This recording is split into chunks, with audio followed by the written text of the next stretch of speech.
Japan has a homeless problem. Even worse, a homeless problem applying to mere teenagers who have yet to even reach the age of adulthood. These teenagers, known largely as Toyoko kids, primarily hang out within the Kabukicho area of Tokyo, which is largely regarded as Japan's biggest red light district. From the first sight, the biggest red light district of the entire nation seems to be the polar opposite of what you would consider as a suitable place of shelter for mere teenagers who are physically, psychologically, and financially vulnerable.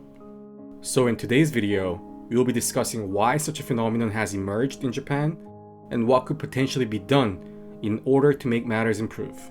So let's get into it.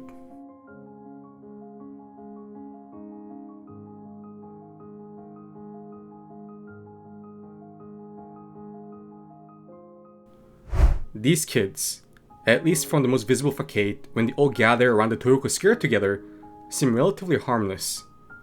Many of them, in fact, possess a large following on social media platforms such as TikTok, which is widely popular among teenagers on a global basis.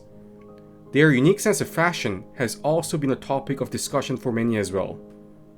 They primarily wear dark makeup and clothes, while somehow still placing importance in maintaining the prototypical Japanese pursuit towards the kawaii. But while their physical appearance, as well as their uploaded dances on TikTok may seem relatively innocent, their actions and general path of life in which they are often forced to take as homeless teenagers is nowhere near that of innocent.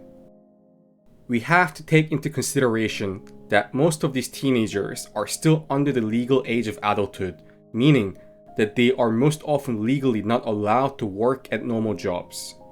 So most of them, unfortunately, resort to the darker path in order to provide a living for themselves, such as in underage dating, prostitution, or fraud. Teenagers, most of whom are far from still being psychologically stable and mature, being forced into such black market jobs can obviously lead to the exacerbation of their already vulnerable mental states, as well as exploitation of various kinds. And because of these psychocriminals who take advantage of these vulnerable teenagers, these kids are often catalyzed to commit mistakes in which they cannot return from. So how can Japan go about in being able to fix such tragic problem of teenage homelessness? First, focusing on the fundamental source of problem seems to be the most important. And that fundamental problem in this case is the problem of domestic abuse and violence. When asked for the reason as to why they chose to leave their homes, most Toyoko kids stated the reasons of physical or psychological abuse conducted by their parents or siblings. But the Japanese society, which takes the phrase seeing is believing to a whole another level, places tremendous emphasis on playing the game of whack-a-mole rather than fixing the fundamental issue. First, it attempts to prevent the mole from ever popping up in the first place. This means that the first priority of the Japanese society when dealing with the rather uncomfortable issue of domestic violence is to attempt to keep such uncomfortable issue from reaching one's cognizance in the first place by getting rid of it from sight. Let me give you an example. The neighborhood of Aoyama, located in the much sought Monatoku area of Tokyo, is known to be one of the most upscale, luxurious neighborhoods in the entirety of Japan, with many celebrities and notable figures claiming the neighborhood as their very homes. And when the Minatoku local government purchased a portion of land in order to utilize it as a center for disadvantaged children and provide support for victims of domestic violence, instead of embracing the idea, many of the local residents filed group complaints, one of the sources of complaint being the quote-unquote the inappropriateness of having a center for disadvantaged youth and families in one of the country's most luxurious retail and residential districts. This instance is what defines the first stage of the Japanese whack-a-mole culture, which is again injecting their very best efforts in preventing the mole from popping up in the first place as much as possible. How dare the Minato local government bring unpleasantries such as disadvantaged youth and domestic violence to the nation's most sought after address of Minami Aoyama. But regardless of how much you initially try to prevent these moles from ever popping up in the first place, some moles will inevitably pop up into existence as long as they exist, just in the case of the Toyoko kids who have made their very emergence in the middle of the nation's biggest red light district.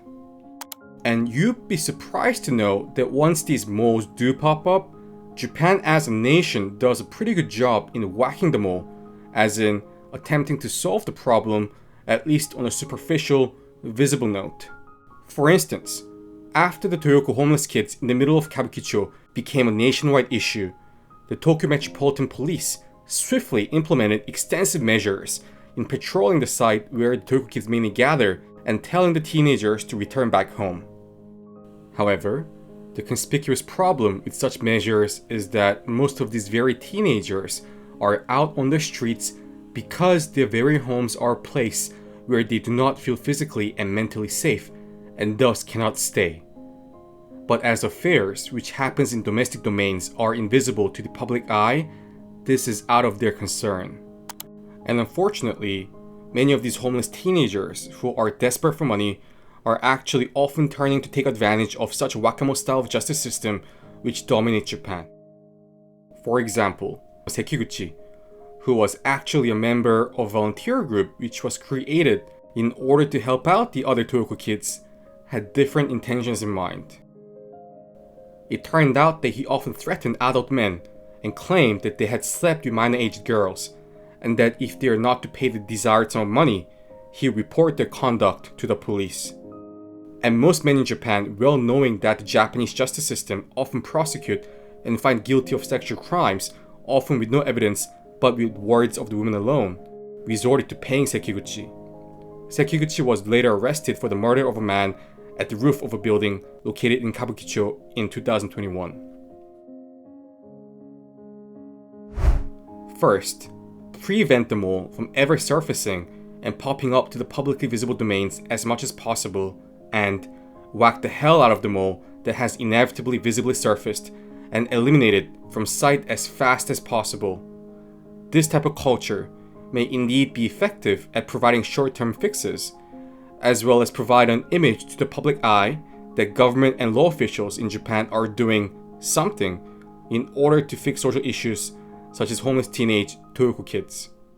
However, if no proper, genuine measures are implemented in order to deal with the fundamental issues that creates these societal moles in the first place, such troubling issues, as in the case of the homeless teenage Toyoko kids, will unfortunately continue to, quote-unquote, pop up in the Japanese society. So rather than taking the easy road of merely closing one's eyes in denial and rejecting unpleasant notions such as domestic violence from ever being near our physical proximity as well as cognizance in the first place, which can be seen through many example instances in Japan, such as, again, the continuous group complaints and voice of dissident shown by the nation's well-off residents of Minami Aoyama towards the opening up of a domestic violence help center within their very neighborhood.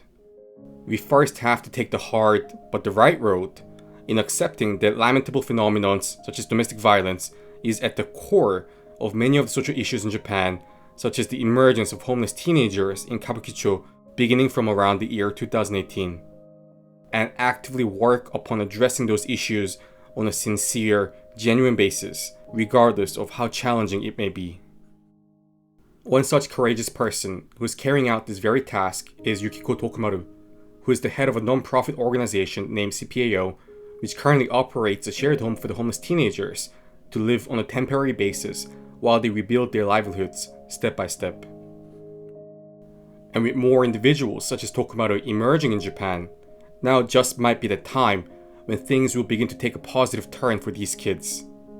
As according to the words of Yukiko Tokumaru herself, to quote, "The problem cannot be solved by cracking down on the children gathering in the downtown area and driving them into a corner. It's time for the government to seriously think about how to support children who are looking for places that they belong to." End quote. If you like this video, please make sure to give the video a like and a subscribe, as well as follow us along on other platforms such as Instagram and Twitter. But most of all, we would really appreciate it if you guys could check out our book, where we get into a 47,000 word research journey into exploring many of the secrets of the Japanese collective psyche. If you guys like topics such as the topic of today's video, we again strongly believe that a lot of you guys will more than enjoy the contents of the book once you read it. Thank you so much for your valuable support.